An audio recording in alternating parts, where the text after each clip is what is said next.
നിങ്ങൾക്കറിയാമോ ലോകത്തിലെ ഏറ്റവും സമ്പന്നമായ സ്ഥലം ഏതാണ്? ഒരുപക്ഷെ പലർക്കും വ്യത്യസ്ത ഉത്തരങ്ങളായിരിക്കും വരിക. അമേരിക്ക എന്നോ, ദുബായ് എന്നോ, സ്വർണ്ണക്കനികൾ അല്ലെങ്കിൽ ബാങ്ക്.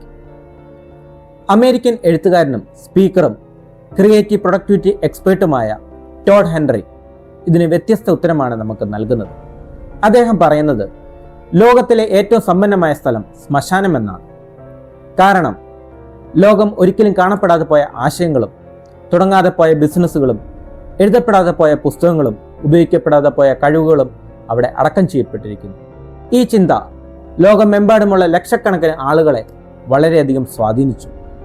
ഇന്ന് നമ്മൾ പരിചയപ്പെടാൻ പോകുന്നത് അതിശക്തമായ ആശയത്തിലൂടെ ലോകത്തെ ചിന്തിപ്പിച്ച ഒരു വ്യക്തിയാണ് ടോഡ് ഹെൻറി.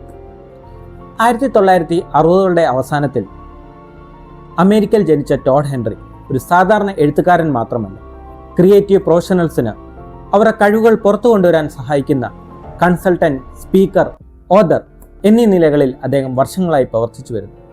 അദ്ദേഹത്തിന്റെ ചില പ്രശസ്തമായ പുസ്തകങ്ങൾ നമുക്ക് പരിചയപ്പെടാം. Die empty, the accidental creative, louder than words, herding tigers. ഇന്ന് ഈ വീഡിയോയിൽ ടോഡ് ഹെൻറിയുടെ ഡൈ എം ടി എന്ന പുസ്തകത്തെക്കുറിച്ചാണ് ഞാൻ നിങ്ങളെ പരിചയപ്പെടുത്തുവാൻ പോകുന്നത്. എന്തുകൊണ്ടാണ് അദ്ദേഹം ലോകത്തിലെ ഏറ്റവും വലിയ ശത്രു പരാജയമല്ല, മറിച്ച് ഉപയോഗിക്കപ്പെടാതെ പോകുന്ന കഴിവുകളാണെന്ന് പറയുന്നത്? എന്തുകൊണ്ടാണ് ഒരു ദിവസം ചെയ്യാം എന്ന ചിന്ത നമ്മുടെ സ്വപ്നങ്ങളുടെ ഏറ്റവും വലിയ ശത്രുവാകുന്നത്? ഇന്ന് ഈ വീഡിയോയുടെ അവസാനം ഒരുപക്ഷെ നിങ്ങൾ നിങ്ങളുടെ ജീവിതത്തെ തന്നെ ഒരു പുതിയ കാഴ്ചപ്പാടിലൂടെ കാണുവാൻ തുടങ്ങും. Don't die with your best work inside you. Elrock മീഡിയയിലേക്ക് ഏവർക്കും സ്വാഗതം. ലൈക്ക് ചെയ്ത്, സബ്സ്ക്രൈബ് ചെയ്ത്, ഷെയർ ചെയ്യാൻ മറക്കരുത്. ഏറ്റവും വലിയ ദുരന്തം പരാജയമല്ല. പലരും കരുതുന്നത് ജീവിതത്തിലെ ഏറ്റവും വലിയ ദുരന്തം പരാജയമാണെന്നാണ്.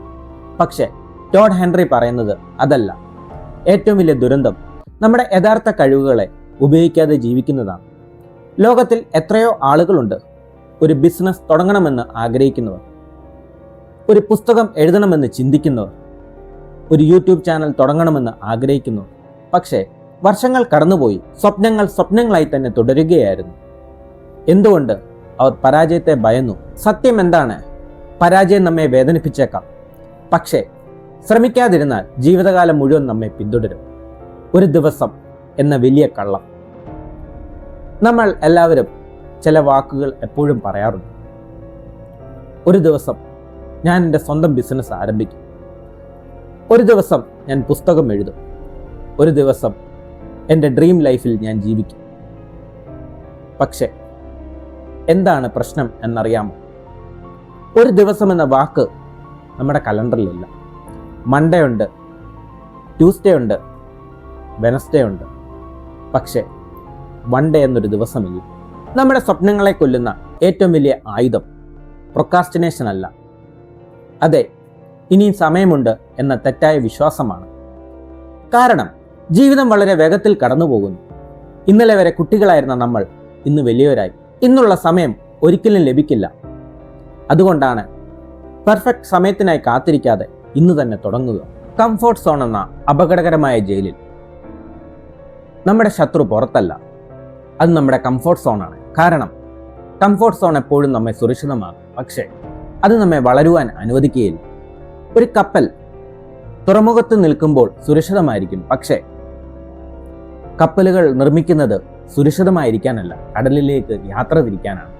അതേപോലെ മനുഷ്യന് സൃഷ്ടിക്കപ്പെട്ടിരിക്കുന്നത് സുരക്ഷിതമായി ജീവിക്കുവാൻ വേണ്ടി മാത്രമല്ല, നമ്മുടെ ഉള്ളിലുള്ള കഴിവുകളെ ലോകത്തിന് നൽകാനാണ് മനുഷ്യരും സൃഷ്ടിക്കപ്പെട്ടിരിക്കുന്നത്. എല്ലാ വലിയ നേട്ടങ്ങളും തുടങ്ങുന്നത് ചെറിയ അസ്വസ്ഥതയിൽ നിന്നാണ്. തിരക്കുള്ളതെന്നത് ഉൽപാദനക്ഷമതയല്ല.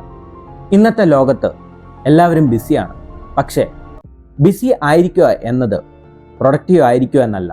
നമ്മൾ മണിക്കൂറോളം ഫോൺ ഉപയോഗിക്കുന്നു, സോഷ്യൽ മീഡിയയിൽ സ്ക്രോൾ ചെയ്യും, പല കാര്യങ്ങളിലും തിരക്കിലാണെന്ന് തോന്നുന്നു. പക്ഷേ ദിവസം അവസാനിക്കുമ്പോൾ നമ്മുടെ ലക്ഷ്യത്തിലേക്ക് ഒരു ചുവട് പോലും മുന്നോട്ട് പോകുവാൻ സാധിച്ചിട്ടുണ്ട്. ടോഡ് ഹെൻറി പറയുന്നത് നമ്മുടെ ജീവിതത്തിലെ പ്രധാനപ്പെട്ട കാര്യങ്ങൾക്ക് മുൻഗണന നൽകുക. എല്ലാ പ്രവർത്തനങ്ങളും ഒരുപോലെ പ്രധാനപ്പെട്ടവയല്ല. ബിസി ആകുന്നതിനേക്കാൾ ബെറ്റർ ആകുക എന്നതാണ് ഏറ്റവും പ്രധാനപ്പെട്ടത്. ദിവസേന ചെറിയ പുരോഗതി, വലിയ വിജയങ്ങൾ ഒരു ദിവസം കൊണ്ട് നിർമ്മിക്കപ്പെട്ടവയാണ്. അവ ചെറിയ ചെറിയ ശീലങ്ങളുടെ ബലമാണ്. ഒരു പുസ്തകം ഒരു ദിവസം കൊണ്ട് എഴുതപ്പെടുന്നവയല്ല. ഒരു യൂട്യൂബ് ചാനൽ ഒരു ദിവസം കൊണ്ട് വളരുന്നതല്ല. ഒരു വലിയ കമ്പനി ഒരു ദിവസം കൊണ്ട് നിർമ്മിക്കപ്പെട്ടവയല്ല. ദിവസേനയുള്ള ചെറിയ ചെറിയ പുരോഗതികളാണ് വലിയ വിജയങ്ങൾക്ക് പിന്നിൽ. ജെയിംസ് ക്ലിയർ തൻ്റെ ആറ്റോമിക് ഹാബിറ്റ് എന്ന പുസ്തകത്തിലൂടെ നമ്മളെ പരിചയപ്പെടുത്തുന്നു. ദിവസേന 1% വീതം വളരുകയാണെങ്കിൽ ഒരു വർഷത്തിന് ശേഷം അവ പൂർണ്ണമായും വിജയത്തിലേക്ക് എത്തിയിരിക്കും. കൺസിസ്റ്റൻസി എപ്പോഴും മോട്ടിവേഷനേക്കാൾ അതിശക്തമാണ്. നിങ്ങളുടെ ജോലിയെ സ്നേഹിക്കുക. എല്ലാവർക്കും അവരുടെ ജോലി ഇഷ്ടപ്പെടണമെന്നില്ല. പക്ഷേ ടോഡ് ഹെൻറി പറയുന്നത് പാഷൻ കണ്ടെത്തുന്നതിന് മുമ്പേ കമ്മിറ്റ്മെൻറ്റ് ഉണ്ടായിരിക്കണം. നമ്മൾ ചെയ്യുന്ന കാര്യത്തിൽ സ്ഥിരതയോടെ തുടരുമ്പോഴാണ് കഴിവുകൾ വളരുന്നത്. പാഷൻ തുടക്കത്തിൽ ഒരിക്കലും ഉണ്ടാകില്ല. അത് സ്ഥിരതയോടെ മുൻപോട്ട് പോകുമ്പോഴാണ് പാഷൻ ജനിക്കുന്നത്. ലോകത്തിന് നൽകാനുള്ള പ്രത്യേക സമ്മാനം ഈ ഭൂമിയിൽ നിങ്ങളെപ്പോലെ മറ്റാരുമില്ല. നിങ്ങളുടെ അനുഭവങ്ങൾ, നിങ്ങളുടെ ചിന്തകൾ, നിങ്ങളുടെ കഴിവുകൾ, നിങ്ങളുടെ കഥ ഇവയെല്ലാം വ്യത്യസ്തമാണ്. അതുകൊണ്ടാണ് മറ്റുള്ളവരുമായി താരതമ്യം ചെയ്യരുതേ എന്ന് പറയുന്നത്. നിങ്ങളുടെ യാത്ര എപ്പോഴും നിങ്ങളുടേതാണ്. നിങ്ങളുടെ ദൗത്യം മറ്റൊരാളുടെ അല്ല, നിങ്ങളായിരിക്കുക എന്നതാണ്. അവസാനമായി പറയാനുള്ളത്, ഒരു ദിവസം നമ്മൾ ഈ ലോകം വിടും. ആ ദിവസം വന്നപ്പോൾ നമ്മൾ സ്വയം ചോദിക്കേണ്ട ഒരു ചോദ്യം മാത്രമേ ഉണ്ടാകൂ. എൻ്റെ ഏറ്റവും മികച്ചത് ഞാൻ ഈ ലോകത്തിന് നൽകിയോ? അതോ ഭയം, മടുപ്പ്, മറ്റുള്ളവരുടെ അഭിപ്രായങ്ങൾ, സൗകര്യങ്ങൾ, പിന്നീട് ചെയ്യാമെന്ന ചിന്ത, ഇവയെല്ലാം കാരണം എൻ്റെ കഴിവുകൾ എന്നോടൊപ്പം അടക്കം ചെയ്തു. ടോഡ് ഹെൻറി നമ്മെ പഠിപ്പിക്കുന്ന ഏറ്റവും വലിയ ചിന്ത, don't die with your best work inside U. നിങ്ങളുടെ ഏറ്റവും മികച്ചത് ലോകത്തിന് നൽകുക. നിങ്ങളുടെ സ്വപ്നങ്ങളിൽ ജീവിക്കുക. നിങ്ങളുടെ കഴിവുകൾ ഉപയോഗിക്കുക. അങ്ങനൊരു ദിവസം ജീവിതത്തിൻ്റെ അവസാനമുണ്ടായ പശ്ചാത്താപങ്ങളോടെയല്ല, സംതൃപ്തിയോടെ ആയിരിക്കണം നിങ്ങൾ മടങ്ങേണ്ടത്. ഡൈ എംപ്റ്റി, ഒന്നും ബാക്കിയാക്കാതെ നിങ്ങളുടെ ആശയങ്ങൾ ലോകത്തിന് ഏറ്റവും മികച്ചത് നൽകി നിറഞ്ഞ പുഞ്ചിരിയോടെ മടങ്ങുക. നിങ്ങൾക്ക് ഈ വീഡിയോ ഇഷ്ടപ്പെട്ടെന്ന് കരുതുന്നു. മറ്റൊരു മികച്ച വീഡിയോയുമായി ഇനി വീണ്ടും കാണാം. നന്ദി, നമസ്കാരം.